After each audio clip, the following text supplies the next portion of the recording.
ദൈവത്തിരുനാമത്തിന് മാത്രമുണ്ടായിരിക്കട്ടെ. നമ്മുടെ കർത്താവായ യേശുക്രിസ്തുവിൻ്റെ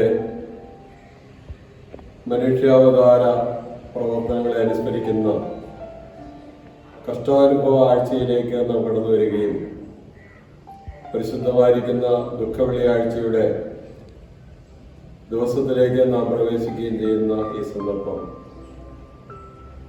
യേശു കർത്താവ് ലോകത്തിലേക്ക് കടന്നു വന്നത് മനുഷ്യവർഗത്തിൻ്റെ പാപത്തിന് വേണ്ടിയാണ്. യെശയ്യാ പ്രവാചകൻ പ്രവചിച്ചു, കന്യക ഗർഭം ധരിച്ച് ഒരു മകനെ പ്രസവിക്കും, അവൻ അമ്മാനുവേൽ എന്ന പേരാകും എന്ന് പറഞ്ഞ തിരുവെഴുത്തിൻ പ്രകാരമായി കാലത്തികയിൽ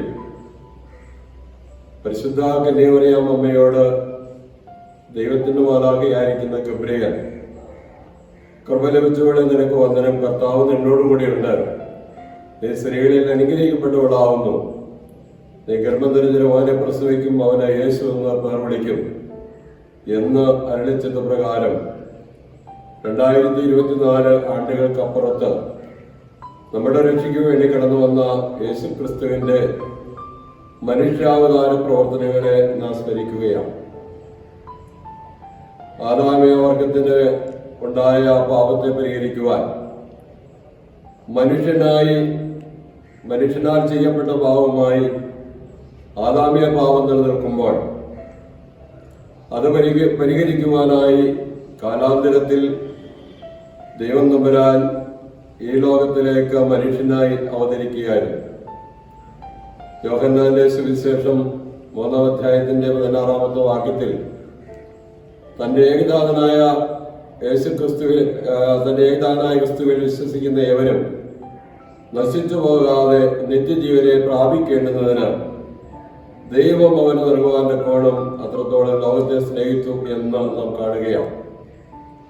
യഥാർത്ഥത്തിൽ പാപികളായ മനുഷ്യന് വേണ്ടി പാപമില്ലാത്തവനായ യേശു ക്രിസ്തു, പാപികളായ മനുഷ്യന് വേണ്ടി പാപമില്ലാത്തവനായ യേശു ക്രിസ്തു തന്റെ മരണത്താൽ ലോകത്തെ വീണ്ടെടുക്കുവാൻ, മനുഷ്യനെ വീണ്ടെടുക്കുവാൻ, രക്തം കൂടാതെ വിമോചനമില്ല എന്ന് പഴയ നിയമത്തിൽ നമ്മെ പഠിപ്പിച്ചുവെങ്കിൽ തന്റെ തിരുരക്തത്താൽ നമ്മെ വിലയ്ക്ക് വാങ്ങുവാൻ കർത്താവായ യേശു ക്രിസ്തു ക്രൂശിക്കപ്പെട്ടവനായി ക്രൂശിൽ കിടന്നുകൊണ്ട് സകലം നിവർത്തിതമായി എന്ന് പറയുമ്പോൾ യേശുവിന്റെ മനുഷ്യാവതാര പ്രവർത്തനം പൂർത്തീകരിക്കപ്പെട്ടുവെന്ന് നമുക്കറിയുവാനായിട്ട് കഴിയും. ഈ ലോകത്തിന്റെ രക്ഷയ്ക്ക് വേണ്ടി കർത്താവായ യേശു ക്രിസ്തു സഖിയോൻ മാളിയിൽ തന്റെ ശിഷ്യന്മാരെ വിളിച്ചു വരുത്തി അപ്പമെടുത്ത് വാഴ്ത്തി അവരോട് പറയുന്നത്, ഇതെന്റെ ശരീരമാകുന്നു, ഇതെന്റെ രക്തമാകുന്നു, നിങ്ങൾ വാങ്ങി ഭക്ഷിപ്പീൻ കുടിപ്പീൻ, കടങ്ങളുടെ പരിഹാരത്തിനും പാപമോചനത്തിനും വേണ്ടി നൽകപ്പെടുന്ന എന്റെ ശരീരവും രക്തവുമാകുന്നു എന്ന് അരുളി ചെയ്ത കർത്താവിന്റെ തിരുവത്താഴ ശുശ്രൂഷയിൽ നാം ഇന്നലെ സംബന്ധിക്കുവാനായിട്ടിടയായി. അതെന്നേക്കുമുള്ള രക്ഷയ്ക്ക് വേണ്ടി കർത്താവ് നൽകിയിരിക്കുന്നതാണ്. ഞാൻ വരുന്നത് വരെ നിങ്ങൾ അപ്രകാരം ചെയ്യുവീൻ എന്ന് കർത്താവ് നമ്മെ പഠിപ്പിച്ചു. എന്തെല്ലാം പ്രതിസന്ധികൾ ഉണ്ടായിട്ടും സഭകളുടെ പീഡന കാലത്തും മുടക്കം കൂടാതെ കർത്താവിന്റെ തിരു ശരീരക്തങ്ങളെ ആഘോഷിക്കുവാനും അത് പാപികൾക്ക് വേണ്ടി, മോചനം പ്രാപിച്ചവർക്ക് വേണ്ടി, പരിശുദ്ധമായിരിക്കുന്ന പാപത്തെ ഒഴിഞ്ഞവർക്ക് വേണ്ടി നൽകുവാൻ കർത്താവിന്റെ തിരുവത്താഴ ശുശ്രൂഷയിലൂടെ, പരിശുദ്ധ കുർബാനയുടെ ദൈവം തമ്പുരാൻ നമുക്ക് സാധ്യതമാക്കി തന്നു. അങ്ങനെ കർത്താവായ യേശു ക്രിസ്തു സകല ജനത്തിനു വേണ്ടിയാണ് വന്നത്. യേശു ക്രിസ്തു പറഞ്ഞു, ഞാൻ വന്നിരിക്കുന്നത് നീതിമാന്മാരെ തേടിയല്ല, ഞാൻ വന്നിരിക്കുന്നത് പാപികളെ തേടിയാണ്. ഈ ലോകത്തിൽ ഒരു ദൈവത്തിനും അവകാശപ്പെടുവാൻ കഴിയാത്ത ഒരു കാര്യമാണ് പാപികളെ തേടി വന്ന യേശു ക്രിസ്തു.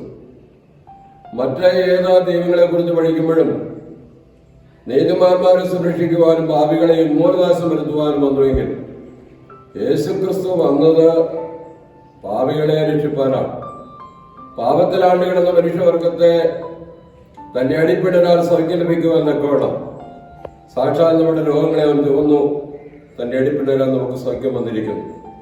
ആയതുകൊണ്ട് ഈ ദുഃഖ വെള്ളിയാഴ്ചയുടെ കർത്താവിന്റെ സ്കീപ്പൂസായുടെ ദിവസത്തിൽ എനിക്ക് വേണ്ടി എൻ്റെ കർത്താവ് മരിച്ചുവെന്നും അവന്റെ മരണത്താൽ എനിക്ക് ജീവനുണ്ടായി എന്ന് വിശ്വസിച്ചുകൊണ്ട് ഒരു നിത്യതയ്ക്ക് വേണ്ടി പ്രാർത്ഥിക്കുവാൻ ദൈവം നമ്മെ സഹായിക്കട്ടെ. ദൈവം നമ്മെ എല്ലാവരെയും അനുഗ്രഹിക്കുമാറാകട്ടെ.